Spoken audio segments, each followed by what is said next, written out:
Bigyan natin ng reaction opinion itong video posted by DZMM Radio Patrol. Ayan, syempre bago natin simulan ng video ito, nais ko nga pala magbigay ng credits dito sa boses at video na matutunghayan natin ngayon at bibigyan ng reaksyon. Walang iba kundi si General Macanas. Syempre, huwag niyo kalimutang suportahan ang channel ni General Macanas, mga katunay. Pakibisita po yan. At huwag niyo kalimutang mag-subscribe at mag-follow para maging updated po kayo sa mga vlogs, reactions sa mga balita na hinahatid sa atin ni General Macanas. Ayan po yung The General's Viewpoint. Ipagpatuloy natin. Ito, interview kay Yusek Claire Castro na medyo sabi niya hindi niyo pwedeng ikumpara yung rating ng Pangulo sa rating ng Vice President. Bang, iba ang Pangulo, nagtatrabaho siya, yung isa nagbabakasyon. Bakit yung ikumpara? Kasi nga, mas mababang malayo ang rating ng Presidente kaysa Vice President. Iba talagang mag-isip si Auntie Claire. Pakinggan natin ha. Medyo nainis siya eh. Nagalit. Bakit mababa ang rating ng kanyang Pangulo? Pag binanggit ba natin na ito yung survey ng Vice Presidente, ito yung survey ng Presidente, yung isa 56, yung isa 34, pinagkukumpara ba natin yung trabaho nila? Kasi hindi mo pwedeng pagkumparahin yung ginagawa ng Vice Presidente sa Presidente. Ang mga ginagawa ngayon ng Pangulo, kung magpapaimbestiga siya at napatamaan ng kanyang mga kabinete, hindi naman magre-reflect to sa Vice Presidente. Magre-reflect din ito sa administrasyon ngayon. So, paano natin maikukumpara? Kung ikinukumpara to, kasi yun na yung nangyayari sa taong bayan, ikinukumpara. Bakit natin ikukumpara? Eh, yung tao yung tatrabaho, yung isa nagbabakasyon. Hirap naman ang ngayon. Yung isa nagtatrabaho, yung isa nagbabakasyon. Mas masarap pa nga magbakasyon kaysa magtrabaho.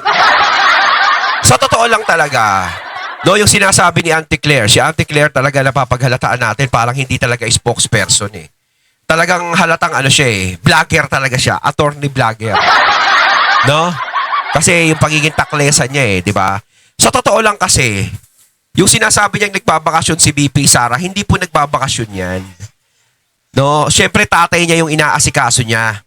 Kayo ba inaasikaso niyo tatay niyo? Halimbawa, ikaw Auntie Claire, kung may tatay ka pa, kung buhay pa yung tatay mo o nandiyan pa, halimbawa, makulong sa ibang bansa yung tatay mo. Ayan, yan ah. Pababayaan mo ba? Oo, tanong lang sa'yo. Ibabalik ko yung ginagawa ni BP Sara. Yung, di ba? Sinasabi mo. Halimbawa, tatay mo yung nakalagay sa dahig sa ICC. Ibig sabihin, pababayaan mo yung tatay mo? Kasi baka mamaya, pag pinuntahan mo yung tatay mo, mapag-isipan ka rin na nagbabakasyon ka lang. O, di ba? Parang si BP Sara, di ba? Wala namang nag-aasikaso sa tatay niya. Walang ibang mag-aasikaso sa tatay niya kung di siya. Di ba? Ngayon, sinasabi nyo na maraming gagawin ng Vice President dito, maraming dapat gawin, pero nagbabakasyon siya. Ano ba yung gagawin ni BP Sara dito? Kung tutusin, wala naman siyang ginagawa, wala naman eh. Oo, totoo yan. Kahit gustong gumawa ni BP Sara, kahit gusto niyang magtrabaho, di ba? Kahit gusto niyang magtrabaho, wala eh. Binubutasan niyo lang. Iniinis nyo lang siya. 'Di ba? Parang gusto niyo talaga wala siya dito. Ngayon kapag kumilos siya, binibigyan niyo ng masamang kahulugan. Hindi na alam ni BP Sara kung saan siya lulugar. 'Di ba? Hindi niya na alam. Magtrabaho si BP Sara dito, binibira niyo. Hindi siya magtrabaho, binibira niyo pa din. 'Di ba? Masyado kayong mainit. Oh, 'di ba? Ganyan Auntie Claire. Oh, kaya saan lulugar si BP Sara? Kaysa makipagplastikan siya rito. 'Di ba? Kaysa makapagplastikan siya, doon na lang siya sa tatay niya. Maaasikaso niya pa. Eh hindi niyo naman siya binibigyan ng ano dito gagawin eh. 'Di ba? Halos tinanggal nga siya sa kabinete, wala siya diyan eh. Umalis siya. Oh. O baka mamaya, pag si BP Sara kumilos, halimbawa kumilos, may gawin dito. O, gampanan niya yung pagiging Vice President. Ano sasabihin nyo? Si BP Sara nagpapalapad ng papel. Kita nyo umiepal. O, ganyan sasabihin nyo. Sinasapawan yung presidente nagpapapansin. O, di ba? Uunahan ko na kayo. Oo. Kaya hindi alam ni BP Sara. Ngayon, yung sinasabi mo naman na nag-iimbestiga. Oo naman, nag-iimbestiga kaya nga yung ICI nawala na eh. Oo naman, nag-iimbestiga kaya nga yung ICI puro paluwal eh. Diba? Mismo yung mga nandoon na nagpapaluwal para matuloy lang yan. Eh, ngayon parang pawala na. Oh. At saka, oo naman, nag-iimbestiga. Kaya nga nahuli yung mga mukhang nagpapataya ng wedding eh. Oo naman, nag-iimbestiga. Kaya nga kita mo naman, no? Hanggang ngayon, yung mastermind hindi pa nahuhuli. Oo naman, nagpapaimbestiga. Wala pa nga yung Big Fish eh. Sinasabi nyo, si Big Fish, si Saldico, tsaka si... Sino ba to? Si Diskaya, eh, mga tao-tauhan lang din yan. Oh. Oo, nag-iimbestiga, sige. Kumpara, yung tao yung tatrabaho, yung isa nagbabakasyon. Parang ang hirap naman pang-kumpara yun.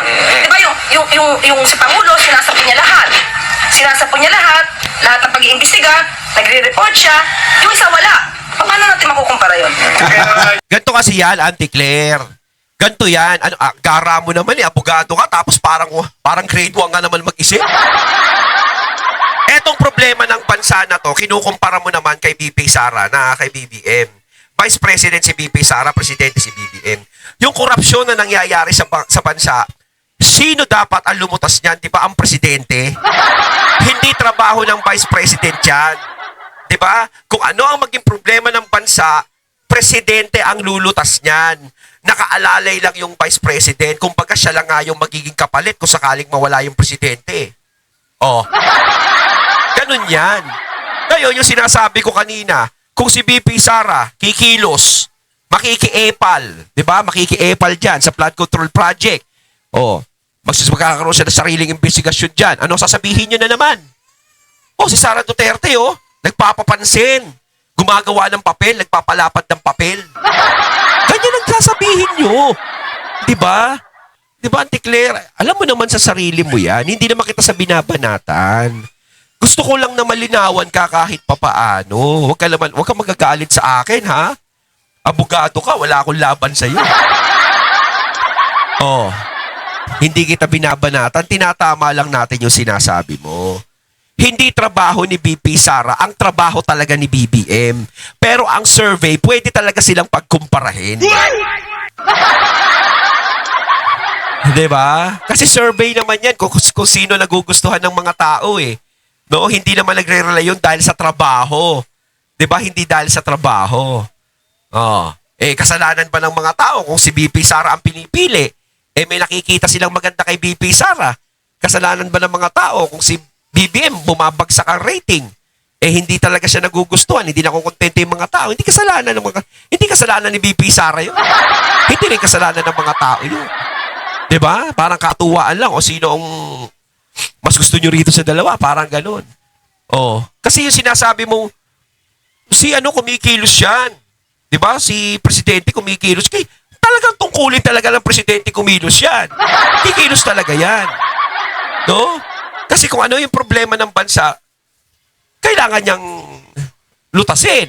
Lahat ng problema ng bansa, magre-reflect talaga sa kanya yan kung ano magiging resulta niyan. Diba? Eh, kayo nagtanggal kay BP Sara eh. O, diba? Ayaw niyo sa kanya. O, kaya, siya, bahala kayo dyan. Parang gano'n. Ba't pa siya makikialam? Diba? Sec, usually, sa kasaysayan, talagang laging, o madalas, hindi naman lagi, madalas mas mataas yung vice-presidente sa presidente. Dahil yung presidente, lahat ng problema ng bansa. Anong madalas? Eh, nung panahon ni Tatay Digong, mas mataas si Digong kumpara kay BP Leni Robredo. Totoo Iba yan. talaga itong si Ronald Llamas. Pagkabayas. Oh. Taong bayan, bakit yun Matakin mo, naging pamatay ni Lenny nung pandemic, pakain ng lugaw eh. daw ikumpara ang rating ng dalawa? Eh, bakasyon ng Paano ba bakasyon yun? yung isa eh. BPC. Yun nga naman, yun ang tanong, Auntie Claire. Ang sibak-sipag ng Pangulo mo. Trabaho araw-araw. Eh, mababa pa rin ang rating. Si BP Sara, yes, ano yung bakasyon? Binibisita niya ang tatay niya na pinakulong ng amo mo. Oo. Oh, anong ibig sabihin nun? Mas mataas pa rin ang rating. Sympathy. Bakit? Kaya nga, tignan nyo partida na yan. Sinasabi ni Auntie Claire, hindi kumikilos si BP Sara. Partida na yan, hindi pa kumikilos si BP Sara. Lalo pa kaya kapag kumilos na. 'Di ba? Kasi kitang-kita naman talaga sa Davao pa lang satisfied na talaga yung mga tao sa ginawang panunungkulan ni BP Sara bilang mayor. 'Di ba? O si Tatay Tigo nga, 'di ba? Nung naging presidente ako, na-satisfied ako kahit papaano. O, isa siya maging matinong presidente. Oh, lalo si BP Sara kapag siya na kumilos. Oh, pag kumilos sigurado mananahimik kayo lahat. Magalit kayo sa mga taong bayan kung mas mataas ang rating nila sa BP kaysa sa Pangulo mo na iba talagang line of thinking nitong si Auntie Claire. Oh. Kanya isinisiste, no? So, hindi siya ganun ka-rare. It's not a one-is-to-one correspondence. Hindi siya apples to oranges. Yes. Pero still, at the same time, marami sa mga tao ay ang usapin lang sa kanila ay nag-a-approve ba sila o hindi. No? Yun. Wala silang ganun, kaya nga, The details. oo, The details. whether may kakaibahan o wala, para sa karaniwan tao, hindi nila masyadong sinusuri yun. No? Ang mga nagsusuri nun, tayo. Oo, tayo. Pero yung mga sinervey, hindi sila ganun kapan dyan. Pero tingin ko, tinatanong kasi kanina ni Senator Ronald kung may pagbabago ba sa messaging. Sa akin ngayon, siguro dapat i-review kung may kulang ba. Pero sa nagiging trabaho talaga namin ngayon, lahat ng trabaho ng Pangulo, inaano namin yan pinopost namin, pinapakita namin sa tao. Itong taon to, Kahit anong gagawin ng iyong Pangulo, Auntie Claire, hindi nararaman ng taong bayan ang sinseridad. Poros optics, pakitang tao.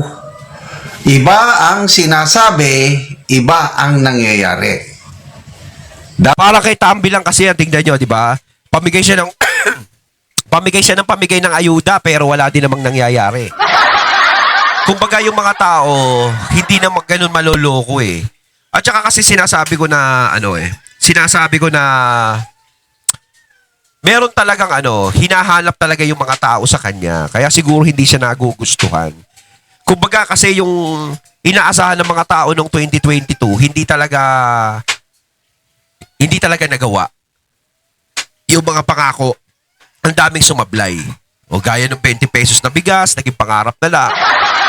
Tapos yung ICC, hindi raw papasok dito. Walang karapatan ng ICC, pero pinamigay si Tatay Digong doon. Tapos yan, yung mga katakot-takot na korupsyon na nangyayari. Di ba parang nakawala sa kanya. Kumbaga parang pinayagan, parang hindi niya napansin yun na mangyayari yung mga ganito. Di ba kumbaga nalusutan ka. Parang sobrang luwag mo. Di ba? Kaya parang yung mga tao is parang nawawala ng tiwala. Tapos isa pa, kahit sabihin mo na mag-iimbestiga ako, ganyan-ganyan, wala din namang nangyari. Hanggang ngayon, di ba, matatapos na nga yung termino ng Pangulo, pero yung mastermind, hindi pa rin nananagot Meron na bang mastermind na nananagot? Hindi naman nila pwedeng ituro si Saldico na siya yung mastermind. Kasi alam naman ng mga tao na hindi si Saldico ang mastermind yan. Tauhan lang din yun. Dapat magising kayo sa katotohanan yun. Araw-araw kang nagsasalita, araw-araw kayong nagpo-post, ang taong bayan, tignan niyo ang reaksyon, tinatawanan ang inyong mga post, ang inyong mga pahayag. Tinatawanan lang ng taong bayan. Ang taong bayan, hindi 8-8. Hindi nyo na pwedeng lukuhin ang taong bayan na kung ano ang ipinost nyo, ay yun ang totohanan. Ang taong bayan nag-iisip, Auntie Claire. Makinig ka. kung di ako nagkakamali, 483 activities. Wala pa yung private meetings ng Pangulo. Wala pa yung courtesy calls dyan. Wala pa yung iba mga activities niya. Ito lang yung mga events kung saan yung nakikita ang Pangulo. That's 483 activities in a year. So, ang nagtataka nga ako... Alam mo, Auntie Claire, kahit sabihin mo yung mga event ng Pangulo, yung mga dinadaluhan niya, ganyan, ang talagang tinitignan ng tao dyan, yung pagresolba sa nangyayaring korupsyon dito sa bansa natin. Yung makulong, yung mga talagang may sala. Yung makulong, yung talagang mastermind.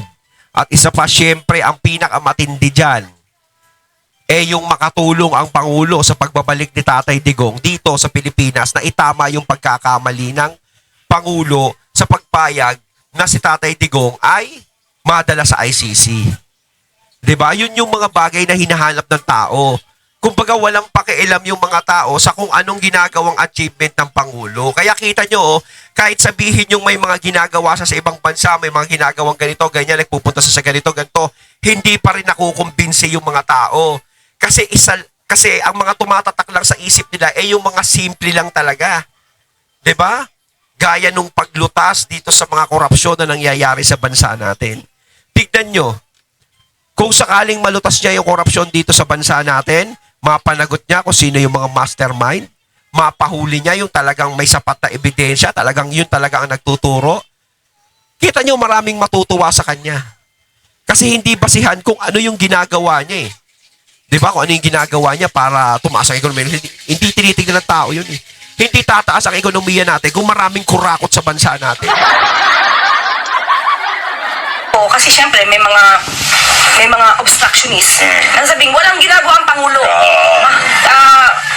Hindi naman totoo yan. Oo. Yes naman talaga. May ginagawa naman talaga eh. Siyempre, Pangulo siya eh. Kahit ako nakikita ko naman kahit papaano may ginagawa siya. Pero bukod doon, meron pa talagang hinahanap yung mga tao. Ano ba yung pinaka-importante? Uulitin ko ha. Yung korupsyon. Kung paano malulutas yun. Kung paano mapapanagot sa batas lahat yun. Diba? Walang ginagawa. May nagsabi nga na isang mambabatas. Sinabi niya, lahat ng pangako ng Pangulo napapapo. Diyos! Correct. Ang problema sa kanila kasi minsan, Oh, sino kayo yung mambabatas na yon? Ako, agree ako dun. Halos lahat ng ipinangako niya, wala eh. Oh, isa-isahin natin. Bigas, 20 pesos per kilo. Wala. Pangako niya yan eh. Oh. Nagkaroon nga ng 20 pesos per kilong bigas. Kaya lang, saka lang nila ilabas pag magkaroon ng lindol sa Kuna o Bagyo. Ayun, oh. At least may lumabas daw na 20. Walang magugutom na Pilipino. Matupad ba yun? Wala. Yung 6 million pabahay, papatay natin 1 million per year. Natupad ba? Hindi. Anong pangako niya? 5,500 flood control projects. Wala. Naging palpak. Classroom. Ano yung sinabi niya sa classroom na papatayo niya? 22 lang pala.